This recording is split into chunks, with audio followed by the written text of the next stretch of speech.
नमस्कार, आभार सभी का। स्वागत है आपका मेरे YouTube चैनल पर। कैसे हैं आप सब। आज हम पढ़ने वाले हैं सम्मिश्र संख्याएं।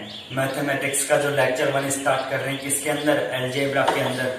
हम पढ़ चुके हैं समांतर श्रेणी, गुणोत्तर श्रेणी। उसके बाद चालू कर रहे हैं हम कॉम्प्लेक्स नंबर, सम्मिश्र संख्याएं जिनको बोलते हैं। ठीक है, तो आपके मन में जो भी चल रहा है बाहर निकाल दीजिए, क्लास में ध्यान दीजिए, केवल क्लास में ध्यान देना है। धीरे धीरे पढ़ते चलेंगे हम। सबसे पहले आज मैं लेक्चर 1 के अंदर बताने वाला हूँ आपको फॉर्मूले। इससे जुड़े हुए किस तरह से फॉर्मूले हैं, ठीक है, जिन पर क्वेश्चंस बनते हैं। और जो आने वाले फ्यूचर में, जो भविष्य में जो लेक्चर आएंगे इसी के, इसके कॉम्प्लेक्स नंबर्स के, उसके अंदर मैं क्वेश्चंस करवाने वाला हूँ एक एक करके। ठीक है, तो ध्यान से पढ़ना है, एक एक क्वेश्चन आराम से करेंगे हम। सबसे पहले फॉर्मूले से शुरुआत करते हैं। तो जल्दी से लाइक कर दीजिए, चैनल को सब्सक्राइब कर दीजिए, नहीं किया है तो कर दिया है तो आपका बहुत बहुत शुक्रिया। दोस्तों को बताइए, अगर आपको समझ आ रहा है तो कमेंट करके बताइए, नहीं समझ आ रहा है तो भी कमेंट करके बताइए, है ना। तो ध्यान से पढ़ना है, मजे लेके पढ़ना है, सीखने के इरादे से पढ़ना है। ठीक है, तो चलिए लेट्स स्टार्ट। ओके, अब देखिए कॉम्प्लेक्स नंबर्स क्या होते हैं। कॉम्प्लेक्स नंबर कहते किसे हैं, सम्मिश्र संख्या है। देखिए सबसे पहली बात, आपको अगर कोई कहे कि √4 का मान निकालिए, क्या आएगा, सिंपल सी चीज है, 2 आ जाता है। कर चुके हैं हम, अपन को आता है। ठीक है, फिफ्थ क्लास मान लो, फिफ्थ क्लास की चीजें हैं, फिफ्थ क्लास की। ठीक है, √2, ठीक है, √4 का क्या आ जाता है, 2।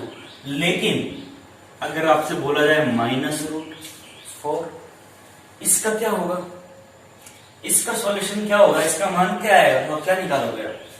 तो वही होती है सम्मिश्र संख्या। देखिए किस प्रकार से, यहाँ इसको किस प्रकार से लिख देते हैं।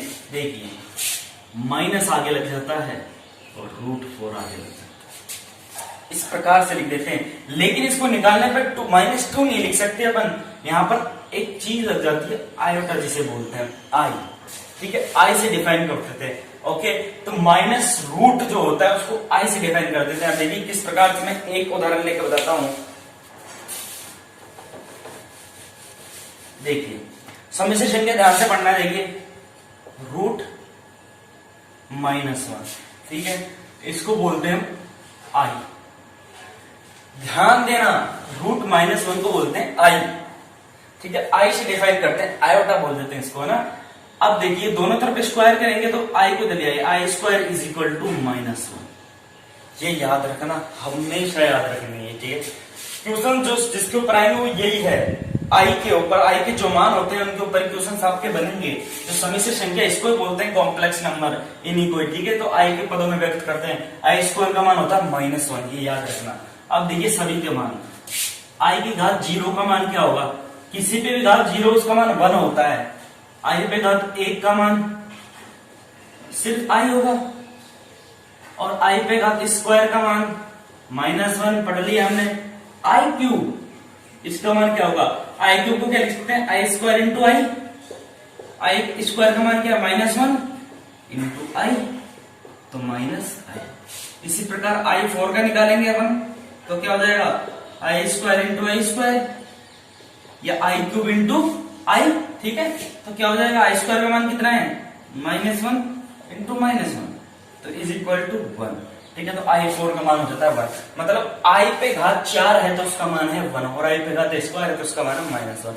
तो इस प्रकार से बनाते चलेंगे आगे। केवल हमको ये मान पता होना चाहिए, i पे घात 0 का तो क्या होता है, 1 होता है। i पे घात 1 का मान क्या होता है, i होता है, स्क्वायर का मान -1, बाकी अपने आप बनते चले जाएंगे। तो ये हो गई आपकी सम्मिश्र संख्या क्या होती है।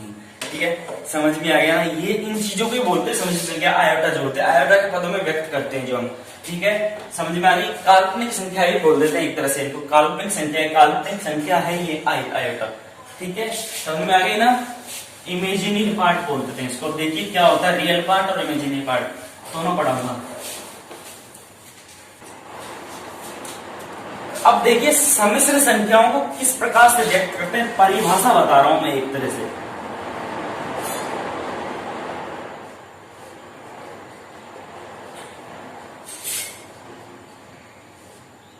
परिभाषा हो गई x + i(y).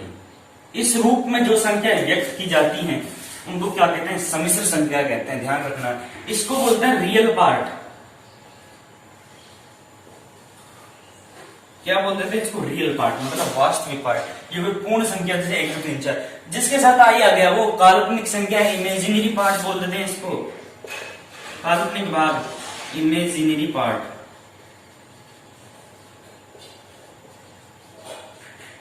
क्लियर है क्या? ठीक है। इस पद में जो संख्या व्यक्त की जाती है उसे क्या कहते हैं, सम्मिश्र संख्या कह देते हैं, कॉम्प्लेक्स नंबर कह देते हैं। क्लियर है क्या? ये क्या हो गया, इसका रियल पार्ट हो गया, ये क्या हो गया, इमेजिनरी पार्ट हो गया। ठीक है, समझ में आ गया ना? क्वेश्चंस करेंगे और अच्छी तरीके से समझ में आएगा आपको। आगे बढ़ते हैं। ओके, अब देखिए 3 गुण बताने वाला हूं मैं किसके, कॉम्प्लेक्स नंबर्स के। जैसे माना हमने z equal to x plus I y, ये है। ठीक है, z के बराबर मान लिया, तो फर्स्ट गुण इसका मापांक मॉडुलस निकालेंगे। ये भी कई बार पूछा जाता है, क्वेश्चंस में है इसलिए बता रहा हूं। तो मापांक कैसे निकाल देते हैं, मापांक का चिन्ह ये होता है, इसका मापांक निकालेंगे तो क्या हो जाएगा, x का स्क्वायर प्लस वाई का, ओनली ये होगा। ठीक है, इसका क्या हो गया, ये मापांक हो गया। दूसरा क्या है, संयुग्मी। दूसरा क्या है, इसका संयुग्मी कैसे निकालते हैं,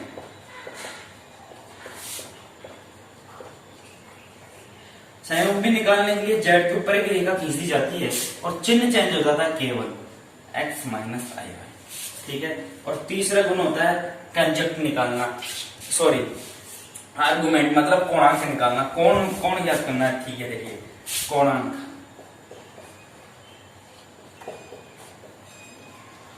कोणांक को दर्शाते हैं RARG is equal to tan inverse y upon x। ठीक है, ये इसका क्या हो गया, कोणांक हो गया। ये कम क्वेश्चंस पूछे जाते हैं इसके ऊपर, इन दोनों की पर ये ज्यादा काम में आती है, मतलब क्वेश्चंस में क्वेश्चन नहीं पूछे जाएंगे, इसका मापांक निकालिए, ये क्या क्वेश्चन हल करने में काम आते हैं ये फॉर्मूले। ठीक है, तो ये तीनों फॉर्मूले बहुत इंपॉर्टेंट है, याद कर लीजिए। पहला मापांक, दूसरा संयुग्मी, तीसरा कोणांक। इसको बोल देते हैं अपन मॉडुलस, इसको बोल देते हैं कंजक्ट, इसको बोलते हैं आर्गुमेंट। ठीक है, क्लियर है क्या? चलिए अब देखिए लास्ट फॉर्मूला, कॉम्प्लेक्स नंबर। केवल इन फॉर्मूले पे टिके हुए, जितना इजी से टॉपिक है आराम से पढ़ना है, मजे लेते लेते पढ़ना है। लास्ट जो फॉर्मूला जिसके ऊपर क्वेश्चंस बन जाते हैं, देखिए सबसे पहले बताइए वास्तविक मूल क्या होते हैं। वास्तविक जो मूल होते हैं वो क्या होते हैं, मूल हम पढ़ चुके हैं, मूल निकालना। मूल नहीं पढ़े शायद, हमने पढ़ेंगे वो विषय, सॉरी, है ना। मूल क्या होते हैं, मूल देखिए किसी भी गुणनखंड होता है, कोई भी मतलब द्विघात समीकरण मान लीजिए, कोई भी समीकरण होता है उसके हम गुणनखंड निकालते हैं, तो गुणनखंड से जो हल निकलते हैं उसके मूल होते हैं, क्या बोलते हैं, मूल होते हैं। देखिए वास्तविक जो मूल होते हैं उनके लिए एक फॉर्मूला है, वास्तविक मूलों के लिए।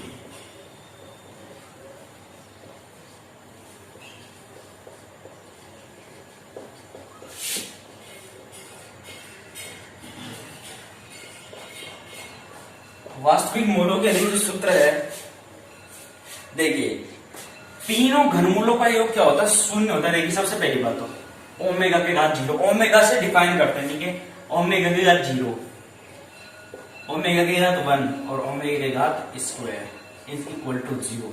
इन तीनों का योग क्या होता है, 0। तो ओमेगा के 0 का मान 1 plus omega square is equal to 0। ये आपका फॉर्मूला बन गया।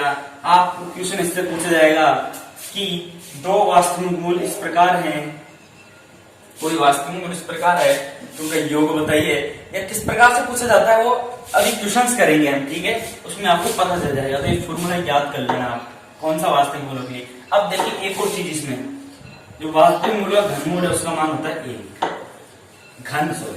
ओमेगा क्यूब का मान होता है 1। आगे जाके काम आने वाले एक बार देख लीजिए, ये आपके फॉर्मूले कंप्लीट हो गए। ठीक है, अब क्वेश्चंस पे आते हैं। तो चलिए ध्यान दीजिए बोर्ड पर, पहला क्वेश्चन हमारा क्या कहता है। देखिए इस तरह के क्वेश्चन, बहुत अच्छा सा क्वेश्चन है, इजी सा क्वेश्चन है, एग्जाम्पल है ये लुसेंट की बुक का, है ना। देखिए इतना इजी से क्वेश्चन है, इसको सोल्व करना है बस। हमको पता है आयोटा के मान भी पता होता है, आई का मान पता है, आई की घात स्क्वायर का मान पता है, आई की घात 4 का मान भी पता है हमको। तो किस प्रकार से करेंगे, देखिए इसमें कुछ कॉमन आ रहा है क्या, आई की घात n इसमें से कॉमन लेंगे हम, कॉमन लिया, यहाँ पे क्या बच गया 1, यहाँ पे क्या बच गया। अब आई की घात n प्लस 1 को क्या लिखते हैं अपन, आई की घात n इंटू आई की घात 1, गुणा में घातें जुड़ जाती है, तो यहाँ पे क्या बच गया केवल आई। इसी प्रकार से यहाँ पे क्या बच गया आई स्क्वायर और यहाँ पे क्या बच गया आई क्यूब, ये बच गया क्या, तो आई की घात n 1 प्लस आई का मान आई स्क्वायर का मान क्या होता है -1 पढ़ चुके हैं हम, और आई क्यूब का मान 1, सॉरी आई होता है केवल।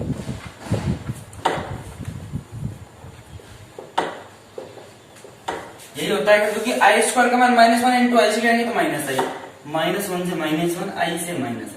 ओके, तो i n into 0 is equal to 0, तो इसका मान आ गया अपने पास 0। देखिए कितना इजी सा क्वेश्चन है, कितने सिंपल क्वेश्चंस पूछे जा रहे हैं। ठीक है, तो इस तरह के क्वेश्चंस आते हैं। ठीक है, अपन को पता होना चाहिए तो सूत्र क्या है, फॉर्मूला क्या है, तब जाके क्वेश्चन सॉल्व करने पाएंगे। नहीं तो आपको फॉर्मूला नहीं पता तो ये अटपटा सा लगेगा, क्या चीज है ये नहीं समझ आएगा। ठीक है, क्लियर है क्या? चलिए अगला क्वेश्चन करते हैं। अब देखिए सेकंड क्वेश्चन हमारा क्या कहता है, ध्यान दीजिए बोर्ड पर। इनको गुना करना है बस, और कुछ नहीं, इसका मान निकालना है गुना करके। गुना कर दीजिए, यहाँ पे आई आ गया उसको सॉल्व करना है बस, कुछ ही नहीं। कितना इजी सा लग रहा है यार। देखिए गुणा करिए, सबसे पहले 2 को करेंगे 4 से, 8 आ गया। अब 2 को ही करेंगे अपन 5i से, तो कितना आ गया -10i आ गया क्या। अब करेंगे हम 3i को 4i से, ठीक है, प्लस 12i। अब करेंगे इसको हम 5i से, तो कितना आ गया -15i स्क्वायर। आ गया कि नहीं आ गया? तो 8, 12 में से 10 गए तो 2, -15i स्क्वायर का मान क्या है -1 पता है क्या, तो 8 प्लस 2i प्लस 15, प्लस का हो गया 15, तो 15 8 23,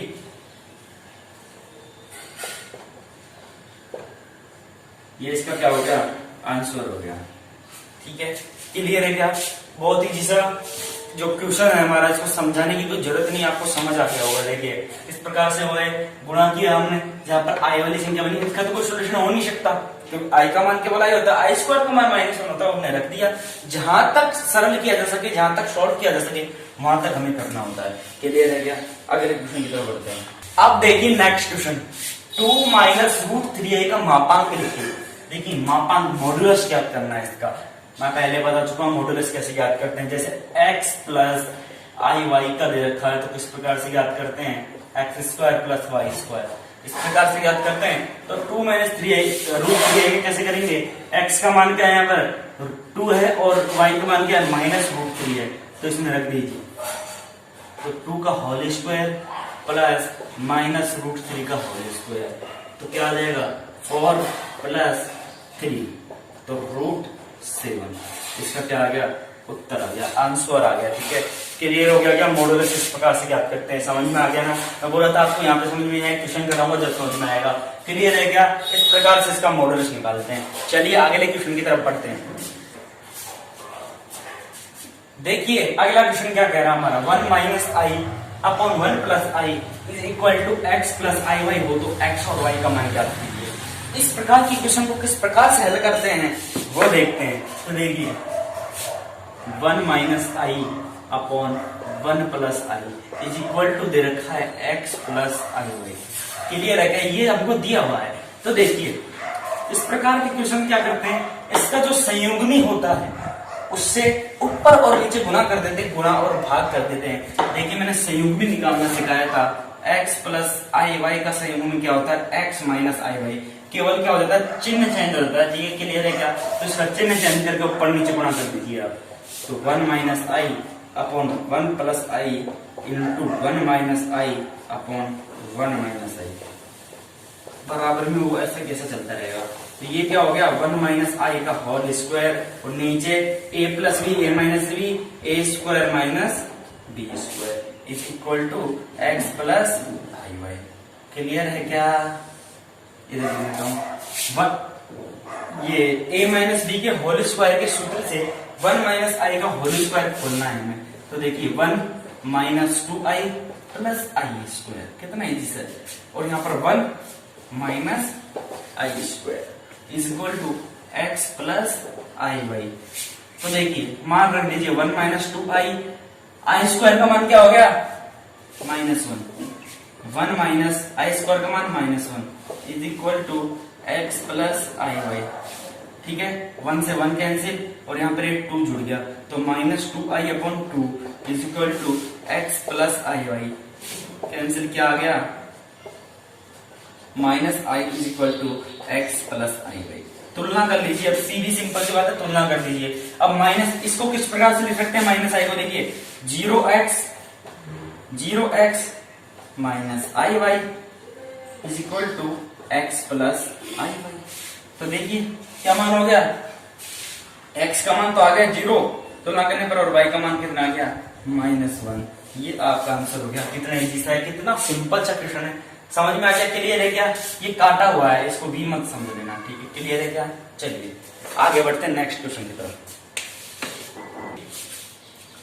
देखिए next question, z is equal to √3 plus I का कोणांक ज्ञात करना है हमें। क्या ज्ञात करना है? कोणांक ज्ञात करना है। जैसे हम करते थे x प्लस आई वाई का कोणांक क्या होगा, tan इनवर्स y/x। जो y का मान है अपन x का मान, y का मान क्या है पहले, i के साथ क्या है 1 है, तो y का मान क्या आ गया 1 आ गया, अपॉन x का मान क्या है यहाँ पर √3 है। तो tan 1/√3 का मान क्या होता है, किस रोमन जो उसमें रेडियन में किस प्रकार से लिखते हैं, रेडियन में। तो tan इनवर्स 1/√3 को क्या लिख सकते हैं अपन, π/6, 30 डिग्री का मान होता है 1/√3 tan में। tan की जो टेबल हमने पढ़ी थी ट्रिग्नोमेट्री की, पढ़ेंगे हम ना, ठीक है? चलिए, तो इसका मान, इसका कोणांक क्या रहेगा, जो ARG Z is equal to π/6। ये इसका आंसर हो गया। क्लियर है क्या, समझ में आ गया ना? चलिए आज के जो क्वेश्चंस थे वो कंप्लीट हो चुके हैं।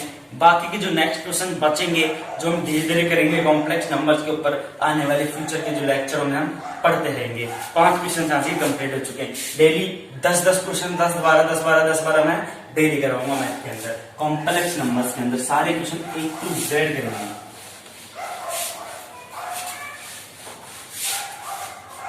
देखिए समझ आ रहा है तो भी आप कमेंट करके बताइए, नहीं समझ आ रहा तो भी आप कमेंट करके बताइए। क्लियर है क्या? अब नेक्स्ट जो लेक्चर आएगा उसके अंदर हम सिर्फ बचे हुए क्वेश्चन हम धीरे धीरे कर लेंगे, 2-3 लेक्चर और आने वाले हैं। उसके बाद जो नेक्स्ट अलजेब्रा का जो टॉपिक है वो पढ़ेंगे। फिर उसके बाद लेकर आऊंगा ट्रिग्नोमेट्री, जो कई लोगों को समझ में कम आती है। ट्रिग्नोमेट्री इजी लगती है, लेकिन उसके जो फॉर्मूले हैं वो थोड़े याद करने में थोड़ा अटपटे लगते हैं। इस प्रकार से मैं ट्रिग्नोमेट्री लेकर आने वाला हूँ, ठीक है? तो कॉम्प्लेक्स नंबर कंप्लीट होने के बाद जो अलजेब्रा है, पूरा जो अलजेब्रा के अंदर जितने भी टॉपिक है हमारे, जो air force expo group navy double SSR के अंदर पूछे जाते हैं, वो कंप्लीट होने के बाद ट्रिग्नोमेट्री लेकर आने वाला हूँ, ठीक है? और फिजिक्स में हमारे साथ ही साथ चलती रहेगी। आज कॉम्प्लेक्स नंबर के जो हमको फॉर्मूले पढ़ने थे उन्हें पढ़ लिए, समझ में आ गया क्या, नहीं समझ आया तो कमेंट करके आप बता दीजिए, ठीक है? कल मिलते हैं नेक्स्ट लेक्चर में क्वेश्चंस के साथ। जब तक आप भी पढ़ते रहिए और इन फॉर्मूले के ऊपर खुद भी क्वेश्चंस बनाते रहिए। क्लियर है क्या?